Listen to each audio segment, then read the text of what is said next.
I'm joined by Eric, Johan, and Mats here. And I'll start at the end of the line with Mats here to give you a couple seconds around his background. We'll work our way back here. Mats. Okay, Mats Moberg, a former worked at Volvo Cars as senior vice president.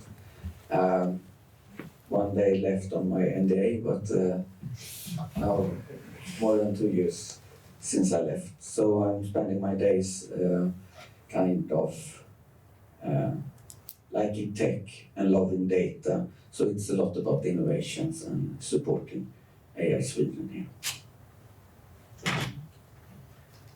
Yes, my name is Johan Löwenholm, and I'm the CEO of Lindholmen Science Park. I don't think that's why I'm sitting here. I have almost 25 years within the automotive industry,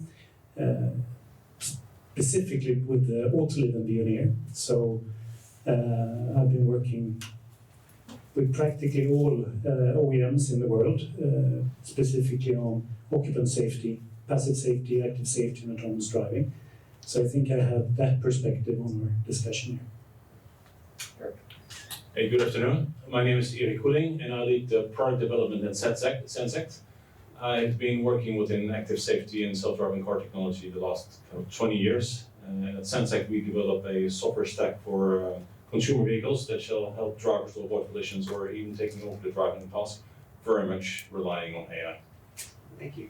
And as Mats introduced, Bryan Reimer, MIT. I co-founded and lead the MIT ABT consortium and the AHEAD consortium, and work somewhere between global automotive policy, sit on the U.S. Department of Transportation Technology, Transforming Technology Advisory Committee, subcommittee focused on AI, advisor to AI Sweden, and a few other entities out there, including Autoliv, and Johan and I go back there a little bit. So today's conversation is going to come out of the tech space a little bit. Mauricio talked, and talk a little bit about the future of AI-enabled automotive systems. And not necessarily talk about the algorithmic underpinnings, but begin to think about some of the value-add propositions here for automotive and where can we think about it going. And very much a dialogue here. And as we come forward here, if questions are coming from the audience, I don't know where Mats' microphone went to, but we can bring that in as well here to the conversation. So we don't have to necessarily wait till the end, assuming I don't get that from microphone limitations. So I'll start with a question. We'll start at the end with Mats here if it's easiest. What do you feel are the most impactful embodiments of AI in the automotive landscape of the last 5 years? We talk all the time about automated driving, but is that it, or is it deeper than that? I mean, all the stuff that Erik has created is one part, but also kind of the small things when it comes to kind of combustion engines and that. But it's not on the level of AI that we talk on today. Well, it's interesting you say that, combustion engines, okay? It's not on the level of AI we see today, but the important aspects of fuel economy and efficiency that drive where we are today. Yes. I see Johan's going up and down. Anything you want to add there? Yeah, sure. I'm happy that we came to that point quite early, because that is the boring reality we have today. I mean, automotive industry is an industry with a lot of constraints. We end up in decision making where we have to make choices between technologies. We have to make choices between where to put our resources, right? To either bring value and unique selling points, or you cut cost. And that sounds boring. It's not the innovation and fun stuff we like to work with, but it is the reality. And I think that's a check that we need to do throughout this discussion to really see that we land in one of these two places. Yeah. Eric, anything you want to add there? Yeah, well, back to your original question, I think the biggest impact, at least for my small world, is in terms of traffic safety. And autonomous driving is part of that. But if you want to operate a vehicle in real life traffic with real humans in real weather conditions, complexity is enormous. And AI can help us deal with the complexity because we can generate so much data with all the sensors in the car. If you can generate a lot of data, you can train your models on that and thereby either help drivers to avoid collisions when they drive manually, or take over parts or maybe even the complete driving task. What I think is interesting about this conversation all of a sudden here is that it's not just about automated driving. No. It's about things that are much broader. And we often think, and I think Mauricio hit on this well, of big, large foundational models that are huge. The little things matter a lot here. Okay, you mentioned fuel economy. What else? What are some other little facets that you think AI has transformed auto safety, mobility, convenience, comfort, sustainability? Mats, I see your head going. I mean, if you just take it into the kind of small models like machine learning or testing, design of experiment and kind of building statistical models, it's a huge impact and has been around for kind of the last 30 years. I think for the auto industry, I think the entire fleet of consumer vehicles, I mean, it will generate data about fuel efficiency, about usage of features, or if we have a software as a service model, about what customers are willing to pay for.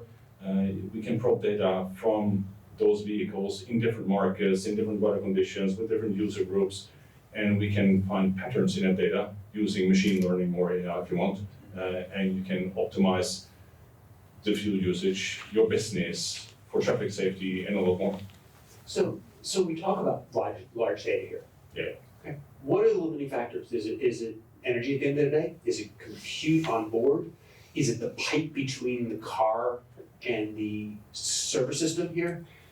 Bandwidth. What are our limitations here? We're quite frankly, we're going to have batteries so large in the car that we can run big trunks of computers, and quantum computing will eventually take over here. Johan, you came from the supplier side here. No, I'm thinking again that we're back to this, and I was looking at the presentation from Mauricio here, and we talk about increasing investment cost. We have an ongoing discussion today about energy. If we look at our current situation here in the west of Sweden and the battery. So I think that is a complexity that goes beyond the automotive industry as well. I think that choosing the right path and really going all in with AI, we also have to be able to explain the values in a very concrete way. What that is, I'd like to have some help with around the table. No, but I agree that it's energy, which is a challenge. I mean, it's about the fact that you need larger SoCs in a car that consumes much more energy, especially if you use GPUs. Also in training centers, we consume a lot of energy. That doesn't feel right. So that is a constraint.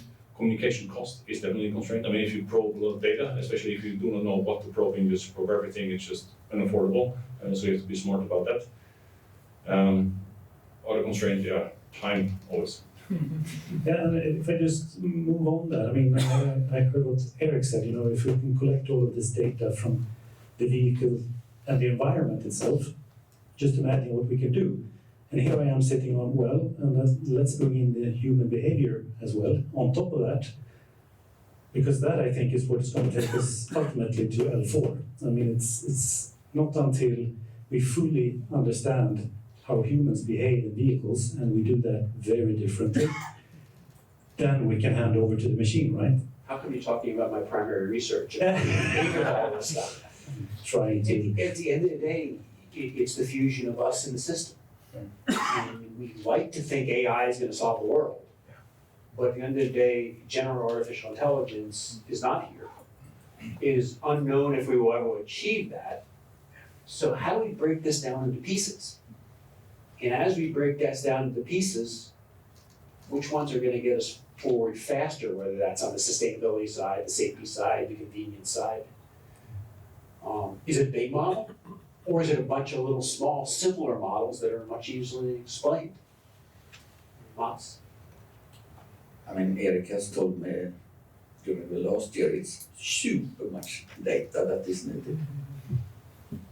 Yeah, I mean, we generate and use a lot of data, but if you compare us to what the OpenAI guys do or Anthropic guys, I mean, we are in a completely different ballpark. We are working with small models, but for automotive terms, those are big models, it's a lot of data, and it's a lot of cost, as you know, Mats.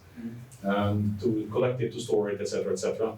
But I mean, AI is, I mean, it's not AGI, it is a method of dealing with complexity. I mean, if we have tasks that we can solve with simpler methods, we solve with simpler methods. But if the complexity is large, as sometimes you have in traffic situations or in weather conditions and human driving behavior, then it's sometimes just better to let the data write the software than an engineer. In those cases, we use machine learning or AI, or in our case, very much the deep learning models, and that's the best way to create performance. And we are, in some sense, agnostic to what to use. We just look at what gives us the best performance for a certain price. So, sir, I think that's a good place to transform forward. We keep talking about LLMs and the potential of these large models. Okay, is there actually a benefit to these large models in the automotive space, or at the end of the day, they're just too big to think about in practical from an automotive perspective? And I think that's quite. I don't know the answer. Yeah. But maybe, I mean, we don't deploy LLMs in the car. Not yet. Not yet. But we deploy right now. It's very much CNNs, and soon it will be transformer architecture in the car. But it's trained on lidar data, camera data, radar data, not language. Maybe we can train in language, but that's more like on the researchy, that you also let the models train the traffic rules. I mean, the traffic rules are very well written, very well specified, so you could in principle train your models on traffic rules and capture that in embeddings as well. Fun to investigate, but we're not there yet. But then LLMs or vision language models can be very useful when you talk about curation of data offline. So we train our models on certain data sets, and we can create a lot of data and collect a lot of data, but not every data set that you train on is equally valid or equally valuable. We want to find those sets that really bring a big step in information into the model. In finding those, I think that's an interesting area of using LLMs. And right now we use simple things like CLIP, a very simple model that say, okay, now we want to find more images of bicyclists in darkness. And then we can search for that, and we get a lot of images, we can annotate them and train them. So there's like a very small beginning, and I can imagine that LLMs, when they are more powerful, can be even better in curating our data sets. So in essence, the big models are useful in the back end for finding the edge cases, for finding the training data, honing that training data. Do you see the same role for synthetic data then? Yes, we do. Mauricio, you showed the Gaussian splitting in the nerves. Yeah. And I think that is something that's super interesting. We have some of our PhD students working on nerves. So they train a nerve on a traffic scenario. So imagine, like, let's say 10 seconds of driving, we collect the camera data, radar data, the lidar data, and a little more, and then we train a nerve to represent this scenario. And then once we've done that, we can manipulate the scenario, so change the viewpoints and create a variant of that same scenario, or we can take away a dynamic actor or make the car in front of us suddenly stop. And we can do closed loop simulation around this. So suddenly we can, I mean, it's maybe not synthetic data, but it's almost synthetic data. We use real world data, but we train a network, and then we generate data from that network, and then a lot of variations, and we train or we validate our models on that. I think that is super interesting. I mean, it's far from finished, but these guys, they have fantastic results so far. They're in Milano at ECCD, showing it right now. Yeah. Mark, Johan, anything to add there? So look, when we think about the future of AI here a little bit in automotive and the integration of more and more complex AI solutions, what keeps you up at night? What worries you? Mats, you spent a number of years leading an R&D effort here. What kept you up at night? What still keeps you up at night? That we are closing down the world. That we are generating data in different regions, and we can't train on all the data. So kind of that direction is kind of a worry for me, and the side of it. We saw here Kia has an open door into its heart. So that kind of issues. Johan? Oh, I agree with that, and maybe not to worry, but a concern is also coming back to this. It's easy to think about all of the problems or all the value we can solve and create with AI. And I think that it's so easy to front load all of that part of it that you actually choke the system of actually getting things done. So you mentioned earlier on that are there smaller packages to bring around, and I can also think about, are there ways of saving cost or generating more efficiency in testing and design at the automotive level to really bring forward together with all of these future challenges, because I frankly don't think that the automotive industry is ready to take all of that other stuff in at the same time without getting also a way of handling today's complexity. And if there are solutions within AI there, I think those should be put to the front when we talk about working together here in this area. Where are the easily picked efficiency and cost savers? Eric, anything to add? I sleep very well. So okay, if you sleep well, I'm gonna throw something out here. I asked the CTO at Ford a number of years ago, what kept you up at night? Same question. And his answer is cybersecurity, cybersecurity, cybersecurity. Any thoughts there from the three of you? I mean, it doesn't keep me up at night. I think cybersecurity is a real threat. You need to take it seriously and deal with it. And I think in general, industry is really good at that. In the automotive industry, I mean, or in road transportation, there's like 1.2, 1.3 million people that get killed in traffic every single year. I don't think that a lot of that is because of cybersecurity. It's about something else. The thing that keeps me up is traffic safety. If something that keeps me awake, it's traffic safety, it's not cybersecurity. You take it seriously, you deal with it, but I think we're capable of doing that. Johan, want to say anything? I think you have that paradox between standardization and sharing data across regions, and also making it very vulnerable to hit a lot of car fleets. So, I mean, the obvious example from my old world was standardizing inflators in vehicles, and then you had a faulty inflator and you were in big trouble because that would cut across all vehicle platforms. So I think there's also a way when we talk about cybersecurity and also compartmentalize things, that standardization is not the only answer. So one of the things that seems to be resonating around the US right now, in particular, is privacy. And part of that is that many consumers are beginning to be worried about what are being watched, and do I want this camera or sensor in the car? So Eric, I agree with you. What keeps me up at night and keeps me motivated is safety issue. But privacy worries me more.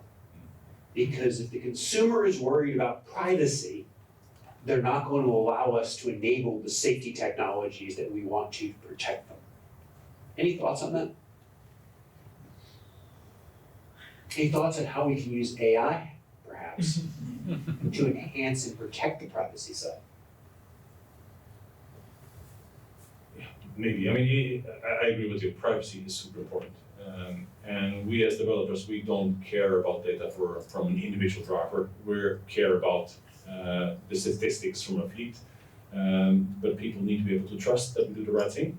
And we could, in principle, misuse our position. And people will have to trust us that we don't do it. But it's very difficult to prove that you don't do it, right? And it's not so easy right now to make something which is foolproof. If there's something that makes me hopeful, that is maybe work on edge learning, as we do here. Because if you train your models on the edge and only pull the weights or delta weights, whatever, out of the vehicle, then the privacy is kind of, it's built to be private. You still have to trust that we actually done that, but still, we don't pull out private data from the vehicle itself. So that is something that's promising, but which is not here yet. I think that's a fascinating and important answer. Leave the data on the car. Yeah. We don't take the data off the car. And for those of you who are not familiar, there was a major OEM in the US who had a major data privacy leak a few months ago that really took this, at least in some of the work I do, from the bottom of the floor through the roof overnight. But leave the data in the car. Yeah, but then you need to have the ability to actually train on the car. That means using the energy for training on the car. almost everything that we do is supervised learning, so you need to have a ground truth in the car to do this training. I think we should work on that, figure out how to do that, but it's still far from reality. So, this builds into the trust question. I trust my data is in the car. Okay, I trust my data is not coming back to the back office. I trust my data is not going to end up on the news tonight. What do you see the most important characteristics of vehicle systems that are going to build trust from the consumer side that I'm not going to cover the camera because I'm worried about where that data might go? Is it just keeping the data on the car in the privacy side, or is it come back to performance, come back to sustainability, because at the end of the day, the environment's a dominating factor? Any thoughts there, Mats, Johan?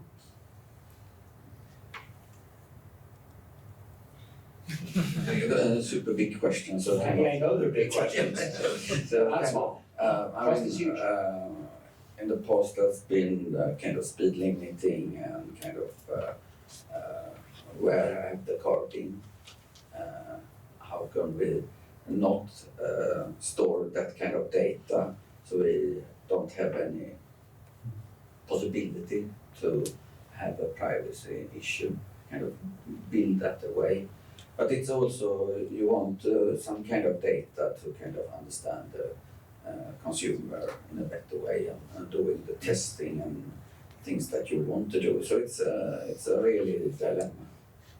I'm going to come back to this. It's not to make you happy, Bryan, at all, but I think we're potentially heading into a pretty dangerous situation where we're not going to trust the current systems. And I'm talking about this level 2++, level 3-ish situation that we are in now, where we're actually pushing the responsibility to the driver, and we're at the same time implementing a lot of systems where you can quite easily misunderstand who is really there. I mean, you have so much driver support that you end up in situations where you might actually believe that it's the car's responsibility now.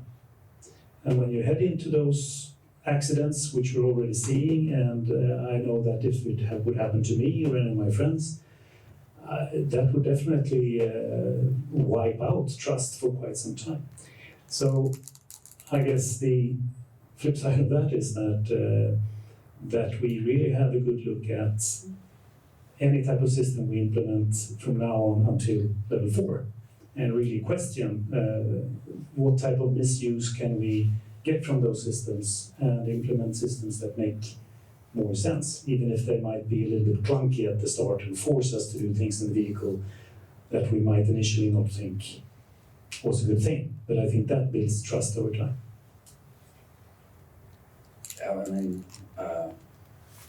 it's super difficult when you're in the competition with the other car manufacturer and do your system not so good, just to that the driver shouldn't feel that they are safer than they are. So that is, going in a total different direction for a second here, let's take a shift over to the pharmaceutical industry or medical devices. We use pharmaceutical interventions and assistive devices constantly. We trust that they're doing something. Why can't we move the entire auto industry under a framework of risk-benefit that mirrors the pharmaceutical world, where we are beginning to build trust that these technologies are helping us, promoting us in the right direction, and the data exists to support that? Because quite frankly, the car is not going to drive itself all by itself to get me to the airport tonight or tomorrow. I'm going to be part of that system, as you say, Johan. How do we move the mindset? So for me, it starts already at the dealership with a salesman. It's a completely different experience. I just bought out my company car today. Uh-oh. So I had a dealing with a salesman. And it's So a you completely think it starts with different. the foundation? Yes. So it's but it's kind of, yes, it's a lot of trust that needs to be built up. And at the end of the day, it's safety and it's life. And so it's a real big dilemma to solve. Now, I pull this away from AI a little bit because we're going to have to trust AI models here in many ways, like I'm willing to trust that Tylenol or Advil works. Yeah, but it's still data, right? Yep. So we put in a lot of technology in the car that in the end gives an outcome in terms of traffic safety. The good thing is with modern connected cars, we can actually measure what happens. So if we put in new technology, we can measure amount of accidents, amount of airbag deployments, severity of crashes, how they are distributed over different seasons or traffic conditions, etc., etc. And I think that is data that we probe along with all the other data to really make sure that for every software update we do, that we understand how it actually impacts traffic safety. And especially if you can be a little bit public about your actual accident statistics, I think you have a great way of actually building trust. So do you like Waymo's new dashboard? Yeah, I've seen it, but that principle of showing the data, I think, is really, really good. And previously, I mean, we have done automatic emergency braking, lane keeping assistance, and a lot of other technologies. And for some systems, we could, after a couple of years, determine that, well, this is actually decreasing accident risk by 20% or whatever the number is. And we know it is working, right? I mean, the risk of getting in an accident with a modern vehicle is significantly lower than with an older vehicle, which is really good. But the loop time, the iteration time has been very slow. It was measured in terms of years. And what we intend to do is now with software updates and continuous probing, we want to be able to react much faster and have this loop go much faster. And then if you can be honest about what happens there, I think you have a great chance of building trust with consumers. I agree with you. Yeah. So is this a manufacturer by manufacturer problem, or is this a country by country problem, or do we need a global data aggregator to make this work? Mats, you're sitting here. For me, it would be super good if it was on a global level. I mean, you mentioned this kind of regulation from the pharmaceutical kind of rule-based what you need to pass, and if we could do that, but I just foresee that it will take time to come to that level. So we start with the country? Do we start with the region? Do we start with the manufacturer? I would guess it will be manufacturers. I mean, what Wayne is doing, I think, is great. And I can imagine that there will be manufacturers that want to show that they're best in safety as well. So switching gears for a moment here. I did a piece with Phil Koopman the other day, moderated by Bellagio Ojo and Giancarlo Saida, where we talked about the life cycle costs of AI and how long these systems last. You know, today we build a car. We put a bunch of compute in it. Mats is looking at me. We put a bunch of compute on it, and we're going to pray it's going to last for 20 years. Is this realistic anymore? Do we need to be thinking about something different? Are automotive manufacturers capable of building an AI system that's going to last for a 20+ year life cycle of the vehicle? Any thoughts? Or is this something that as Phil and I have concluded, we won't worry about that right now? I mean, if not, then we're certainly heading in the wrong direction. I mean, isn't the whole idea of building more functionality in the software to really be able to upgrade, to replace on a current hardware platform? I mean, that was the whole idea, right? So, and maybe that is the wrong comparison to make. But then I think we really need to rethink the whole centralized computing idea. But I agree. I mean, modern cars, they will get software updates, but not necessarily 20 years, I think. The software upgrades really fast, but the life cycle of the car is still 20 years. It's still 20 years, and maybe the first 5 years you get software updates, and then it kind of gets into a maintenance mode or whatever you want to call it, where you only address quality or safety issues. But even if that would not be the case, I mean, also in 2007, we were producing cars with cameras that were based on machine learning. They're still running today, right? So it can be done. It was maybe not a convolutional network, but it was other types of machine learning. So I'm not so concerned with that. But of course, its performance may decrease when the environment significantly changes. So if we really get different infrastructure or different types of cars that would not have been recognized as a car, then you may run into issues. But I don't think it's a very big problem. I mean, so I'll highlight, let's go back to California, let's go back to Waymo. Robotaxis or highly automated vehicles break differently than you or I do. Yeah. when the world's filled with, 1 out of 2 robo-taxis in the center of San Francisco, is the functionalities the AEB system set up. Yeah. I mean, it's interesting, yeah. so Phil and I began to talk about, and I'll see what your thoughts are here, is that, and this was some stuff that Veoneer pushed forward at CES a number of years ago, is that much like we changed the tires and the muffler in a car, perhaps we need to pull the electronics out and stick in new electronics 10 years, whether that's quote unquote OEM spec electronics or an aftermarket provider, who knows, let's leave that aside for now. Is that a feasible path forward as we try to maintain AI-enabled systems in the automobility space for 2+ decades into the future, or no, we're just gonna have to stick with whatever this thing was manufactured with? Maybe I start from the sensors. And because I'm a little bit more comfortable there, and I leave the software bit to you guys. I think in that aspect we're going in the right direction. I mean, again, coming back to the centralization of compute in the vehicle, and you can dumb down the sensors. That certainly speaks for an economy of replacing the hardware, because it's going to be just a fraction of the cost. If you go back to your 2007 camera system, I mean, today you would look at a completely different camera because you have removed the software from it. So I think in that aspect, the centralized architecture speaks, yes, to do that. So I'll leave Eric and Mats out of this. You're both employed or sort of employed by automakers, okay? Yeah. Johan, you were a senior executive at 2 suppliers, kind of one supplier, something like that. Okay, is this an OEM responsibility? Or at the end of the day, much like I might choose to go buy an aftermarket windshield or set of tires or other piece, is there an aftermarket business model here? I think that would be very limited. I think there are not many OEMs on this planet who would back away from their safety responsibilities and to really rip and replace something like that in the aftermarket. I don't see that. That would be very, very specific over-the-counter type sensors that would be pre-qualified or something like that. But otherwise, I see that very close to the OEM heart today. So what you're telling me, and I'm not in trouble yet, is that the algorithms are gonna have to get a whole lot better on the same hardware to maintain the performance over the life cycle of a product, as opposed to I need a bigger GPU year by year that, and we saw this in the Tesla side where we replace all the GPUs and start over.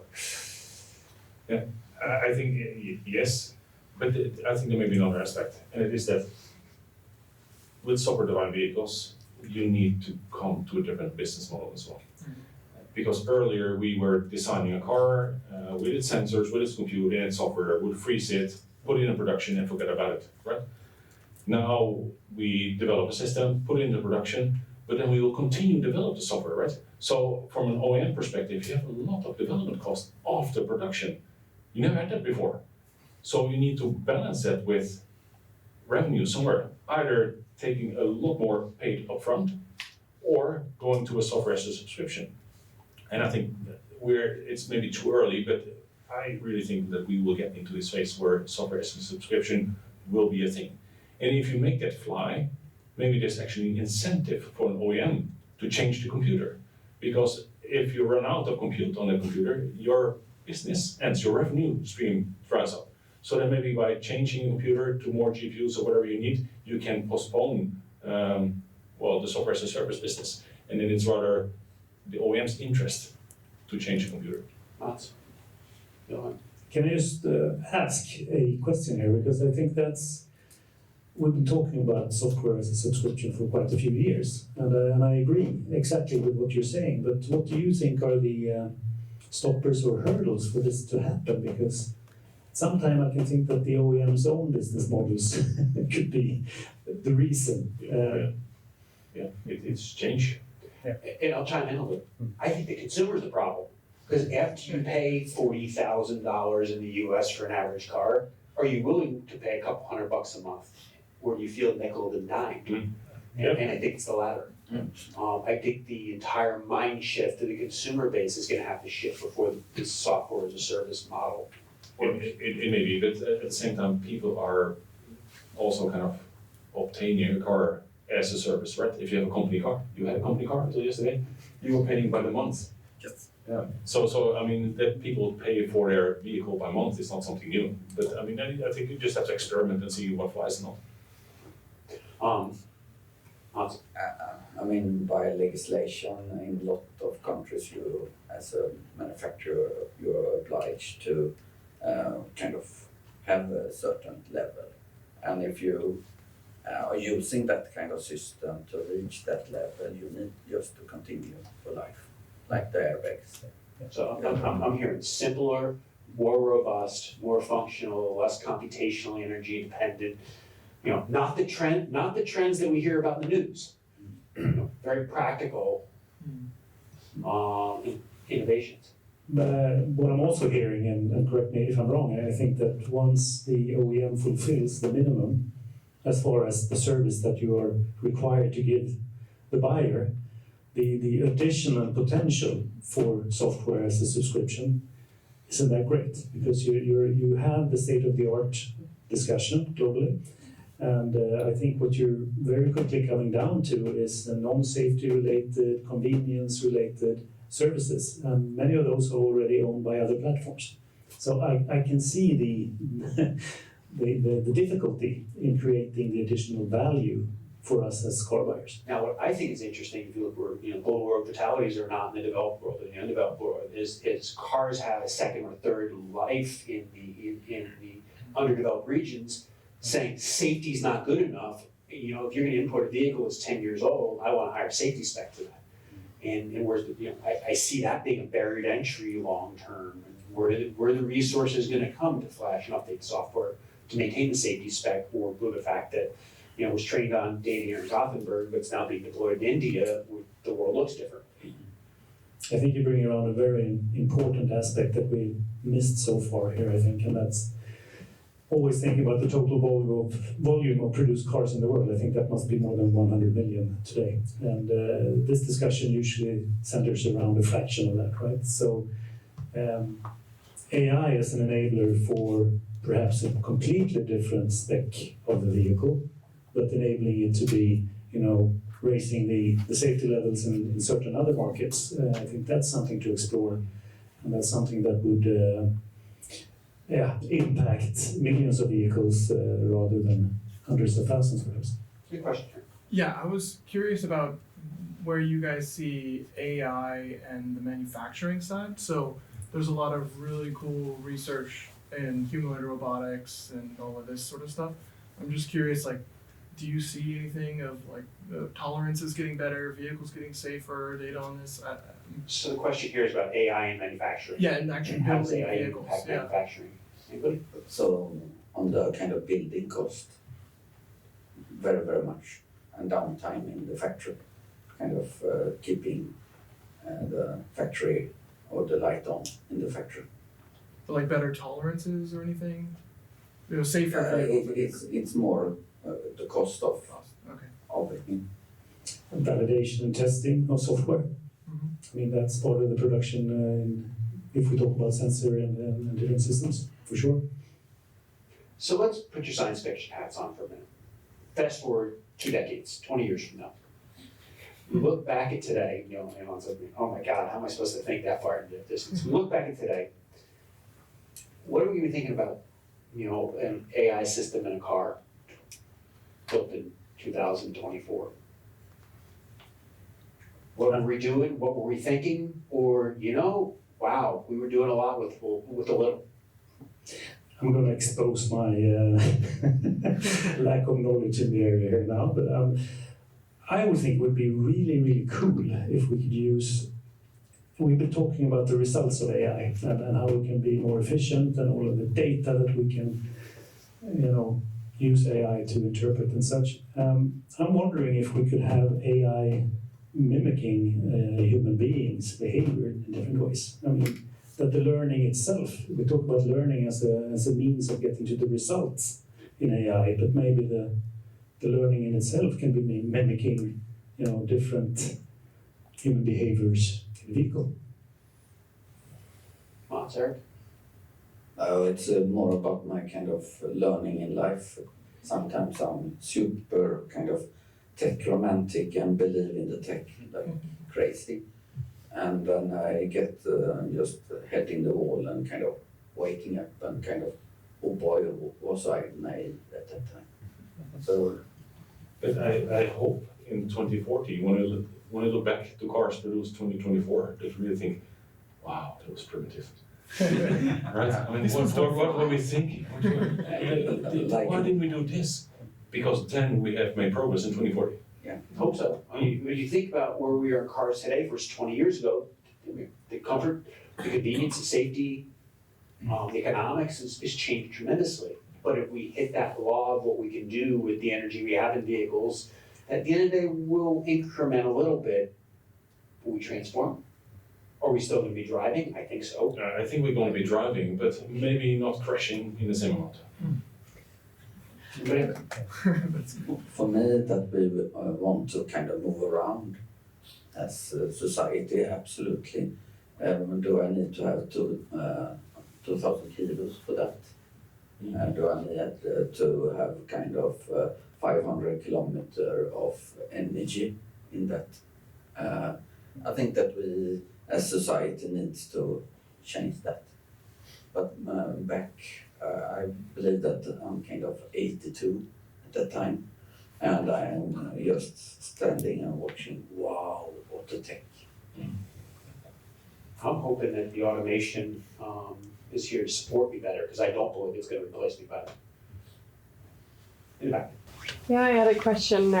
So Eric and I and a few others had a conversation a couple of months ago about software-defined vehicles.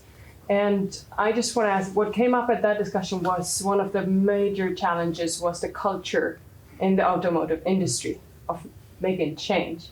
And you were mentioning also the cost cuts, and you always have these parameters to you. From your three different perspectives, how do you see culture in automotive industry, and how do we get to that vision that you were seeing, Eric, in 2040, that this was so primitive? Can we change the culture to get there? I was away for 5 years and came back recently to this world, and I had one of my reflections that I made was that by the time I left, the automotive industry was busy spending a lot of time on LinkedIn, spending a lot of time in the right areas, exposing themselves with the right type of software giants, and it was a lot of that. And the old rainfall models were thrown into the basket, and this is not the way we make a car anymore. We do it in Scrum teams and all of that, right? That was when I left. Now I come back and I find sort of a nice mix between that, because there was a hard awakening in certain automakers that saw that the pendulum shifting all the way to that part. Then it was difficult to produce a vehicle in the end, just to simplify things a lot. Now I think we might be at a point where you can actually see, and I don't know if it's culture as much as it is adopting processes that are valid between software and hardware. But I think, I'm not so sure that the culture should change all of the way.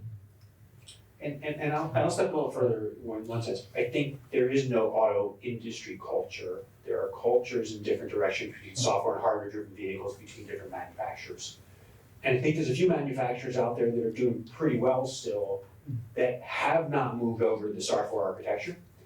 And I think there's a few companies who are struggling immensely with the complexities that were added to move over to the software culture that they are hoping will be solved in the next revolution or two. I think the jury's really still out with a hope and a prayer that the software-defined vehicle model really does stick and work. But I think there's some auto manufacturers out there that, no, we're gonna hold off on that, and we're gonna be fast followers if we can see this works. Yeah, was it about the development of vehicles, or was it kind of the society? It was from the automotive industry's point of view, but then we also have the consumer side, like Are we going to drive a car, or are we just going to want it as a Yeah. service? Would be the other perspective of I mean, that. we all want to show our status with our vehicles. Yeah. How far you have come in life, kind of. The back. It was a joke. Hi, yeah. Matt, good to see you. You're still kicking. Couple of things. Number one, we talked about software subscription, but Tesla are already doing that with this premium service that they have. I think it's £99 a month that they're charging extra after you've bought the car. And the other thing I wanted to mention also was, is there a two-tier system? We talk about electric cars when we talk about AI, or at least we assume that. But aren't we saying, aren't manufacturers saying today that they're going to be producing more fossil fuel cars? And as such, do we then get a two-tier system? And how is that in 20 years' time with a fossil fuel car? Just some thoughts. Great questions. Thank you. Tesla clearly has the subscription model working. I would argue it's the Tesla customer is a very special customer that it works for. I'd love to hear some thoughts here. I mean, you would like to have that kind of followers to your brand that are dedicated to, but in the end of the day, everyone who has bought a FSD, will it work someday or not, or next week? I don't know. The shift back to fossil fuels, I'm not aware of the recent trends in where things stand in Sweden, but it's real in the US. It's been very clear, and I, for one, think that the push on electrification and the acceleration will actually leave us further behind in a long-word path, more sustainable ecosystem, because we try to push beyond the infrastructure. So when we look back in 20 years, I think we're going to look at the last 5 years push towards electrification as being a disastrous mistake on consumer trust and satisfaction in much of the industrialized world. I think the end game is the same, but I think the lack of infrastructure. And what's the end game then? End game is a higher, more electrified infrastructure. But I think the speed in which we get there will be slower because we try to overstep the infrastructure in much of the world. And it's not the vehicle, it's the infrastructure. But I agree, the end game is electrical. Yeah. The end game is software defined. And I think it will be a bloodbath on the way there for many of the tier ones and OEMs. Now, I don't think it's electrification everywhere. I think we will still have internal combustion engines. It may become the minority manufacturers long term. Diversification. Now, when we talk electric, we think it's electric. What about hydrogen? I bring that up because there's a couple of manufacturers that are saying that I hydrogen. actually wrote a blog on that of why not hydrogen cars, why electric. I think it's really interesting. Very sustainable, it just puts out water and you can create it from electricity. Okay, shifting directions here for a second. Yeah, shifting direction quite much. In terms of AI impact or potential impact to your organization or representative organizations, apart from cars and manufacturing, have you seen any examples where it's been good, where it's been bad, and where would you like to see more? Thinking HR, function, documentation, specifications. So way of working and development. I think we're testing with when it comes to coding. I mean that's an obvious one. Is it obvious that it helps us significantly? I think not sure if it really helps. And I think people are experimenting all over the place with dedicated chatbots or Copilot from Microsoft and things like that. I think it's good to experiment, but it's not obvious for me yet that it gives a significant benefit for more efficient organizations.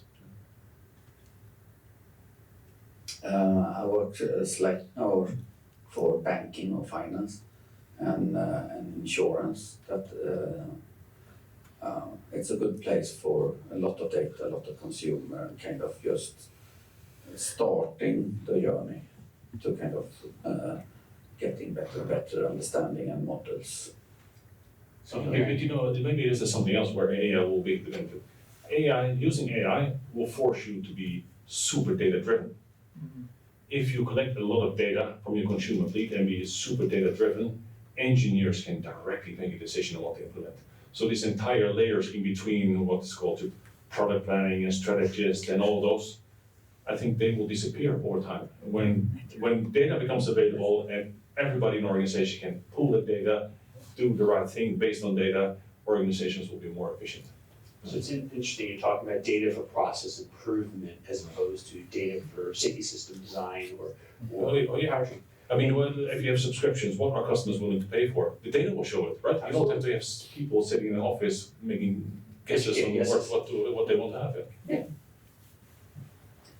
Yeah, I'm just coming back to that as well. I also think that a lot of the support functions at the automakers are not necessarily state-of-the-art compared to many other industries.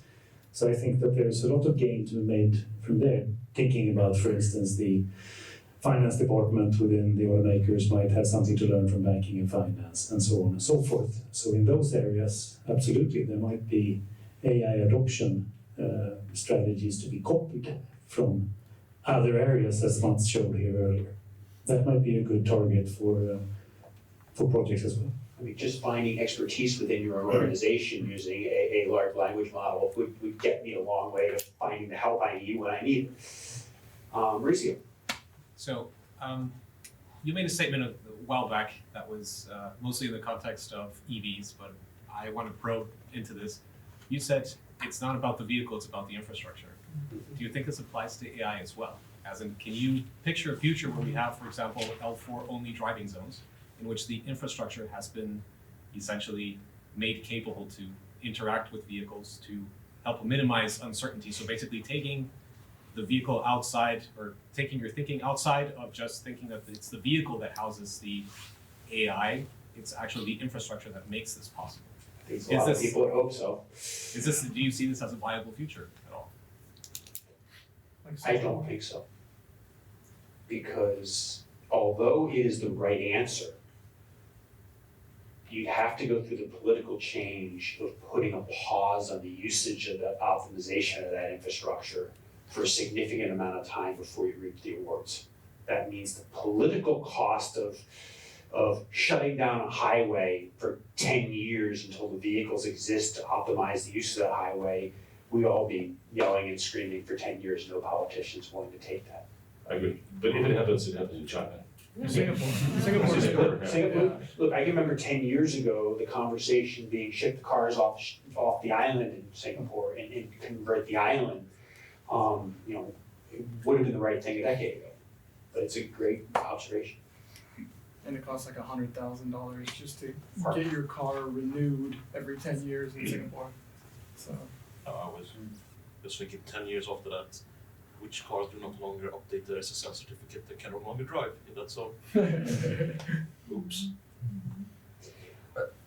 Was your question about the operational domain?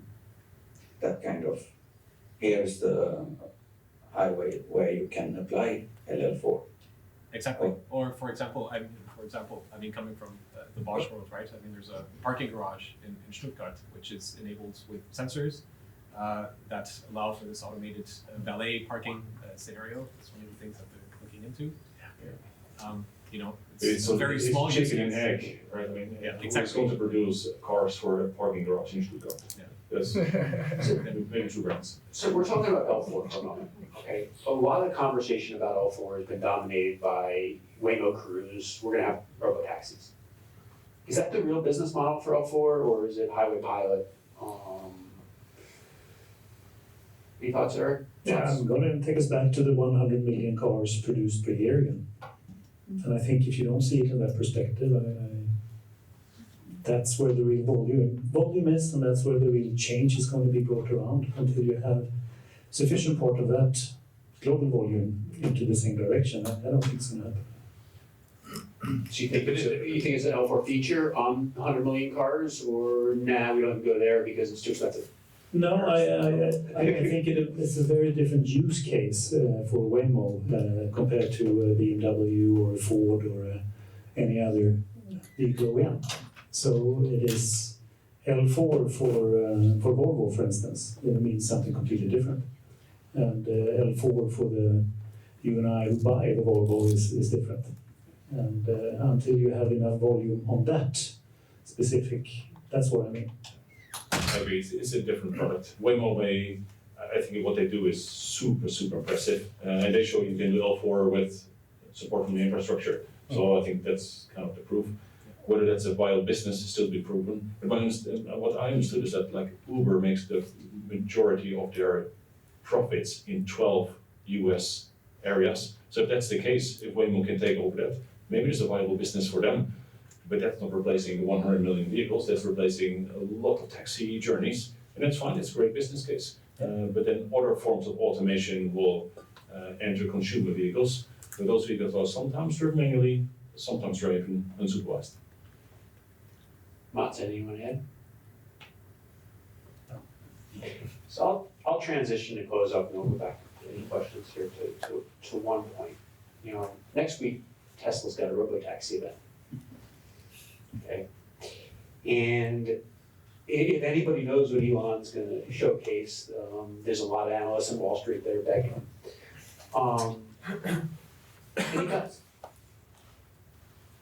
Is it just show and love? Is it something functional? Does it give us a new perspective, or is it just another promise that's overhyped and undersold? You're laughing, but I mean, this is the Wall Street bet this week. Yeah. So on the tech side, I think it's no LiDAR, it's still no measurement. I think Elon is still believing in the two cameras. Okay. Does it actually function as a robotaxi in the next 5 years? Very unlikely. It's a good weather system. So when you can see the weather, and when you can see, otherwise it doesn't work. But still, I mean, I can drive a car with one eye, right? So in principle, it should be feasible to do only with cameras if you have significantly compute power. So Eric, can you drive a car as well with one eye as you do with two eyes? I don't know, I don't have the data on that. No, but in principle, you can drive a car with vision, right? You can drive a car with vision. And whatever we as humans have learned about the real world, we are pre-programmed and programmed to deal with that. So I think in principle, it should be possible to do what Tesla is trying with doing a camera-only system and doing L4 with that. It's just that I don't think that the computer vision or the AI algorithms are comparable with the capability of a human being. But maybe they have something new up on their sleeve, and then we will see that next week. But until then, I much more believe in the approach that Waymo is taking with multiple sensors, multiple modalities, a very serious and way of introducing this technology.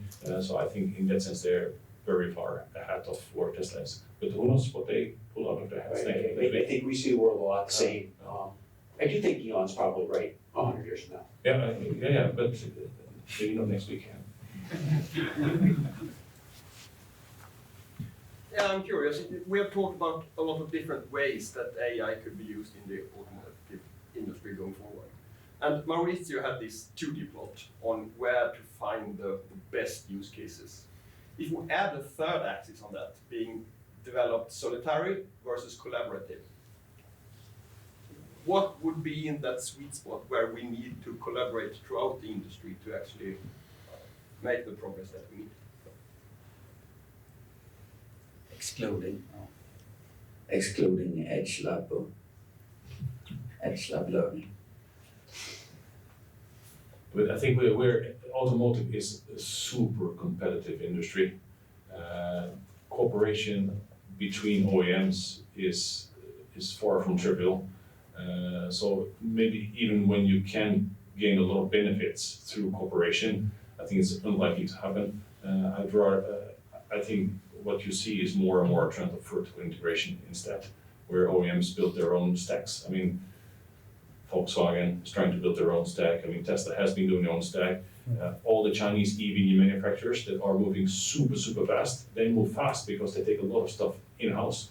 And I mean, we are part of the Volvo Cars Group. We do the same thing. We develop very much for one particular vehicle platform, and that's, I think, in the current time, the fastest way of making progress. And I think that's very valid for the unique selling points, and we're very close to the core of your brand and the user experience. But I would like to think that there are quite a few areas where we can see OEMs collaborate, where it's not where you would put the main focus and your main investment. If you can show, and I'm coming back to the old boring cost cutting and efficiency again, I wouldn't be surprised if it's in that area. I think we see collaborations across OEMs in that area because it's not threatening the competitive edge. It can be, we have seen collaborations on legal and rating for many years. So there are areas of OEM collaboration, and maybe a smart way is to look into those areas and see where AI can matter. And Eric, you talked a little earlier about, accidents and risk aggregation. And if anybody wants to see benefits there, collaboration is probably what's going to work the best. Now, whether you need a government involvement to bring things together because of antitrust problems is probably a piece of that. But if I think about models to build, is how do you get the data aggregation together to bring the risk data together globally? Yeah. Oh, absolutely. I mean, as I said, I think there's a lot of benefits of cooperation. It's just hard in a super competitive business. Someone's going to have to be the nexus to bring pieces together. I see people in time getting short here. Anybody? So with that, I'm going to thank Mats, Johan, Eric for your time this afternoon. Fun conversation. When we look back 20 years from now, and Mats, you're in your 80s, I'm in my approaching 70. When we look back at this industry, it's going to be fun to see where we've come. But I think there's a few things that are likely. Small, robust, valid, trustworthy. Show and hype probably is not going to get us far. Hasn't gotten us far in the last 5 years. Thank you all. Thank you.